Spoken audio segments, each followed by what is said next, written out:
difference between Hinduism and Hindutva? Is it the same thing or not? You've been asked this a million times, but still. Right. Hindutva is a religio-political civilizational construct which is resistive in nature to protect Hindu dharma and its adherents. It is a necessity of the times we live in. Unfortunately so, even after several years of Savarkar's passing.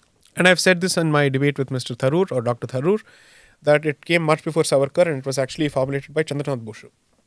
Not Savarkar. Savarkar did not coin Hindutva, it came much before him. And a detailed extract exists, an exposition of what is Hindutva. So Hindutva in that particular sense, Twa translates to ness, and therefore it's Hindu-ness. And it is to say, wear that identity with pride. So Hinduism is the object of protection. Hindutva is both the sword as well as the shield to protect that particular Hindu nature. That's the answer. Now, from my perspective, what does it translate to? I've clearly said in the first book that a civilizational attempt at rediscovering your roots and reinscribing your values on the political establishment is Hindutva. And it is perfectly justified. We don't need to be apologetic about it even one bit. So Hinduism can coexist peacefully along with Hindutva. They don't need to be in dissonance with each other. The existence of Hinduism in the current day is predicated on Hindutva being kept alive. If Hinduism were living in peacetime, Hindutva will sleep.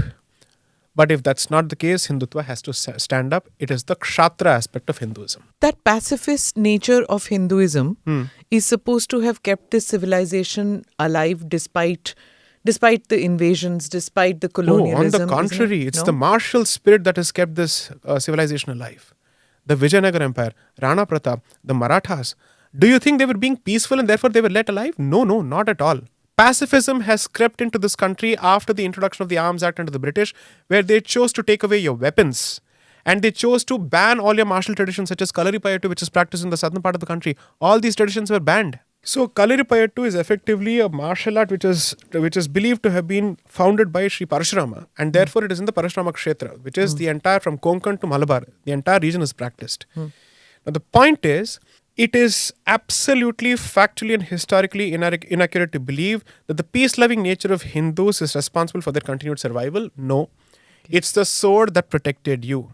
Someone constantly wielded the sword. It's the Kshatriyas, the Kshatra, and the non-Kshatriyas who ended up taking the role of Kshatriyas. They were the ones to do this for us. This pacifism is the consequence of the moderate spirit introduced into Indian public discourse by the creation of this entity called the Congress. I say this very clearly, that it was done to diffuse a fire. A.O. Hume had 7 volumes of reports saying that there was an underground movement building with massive collection of arms.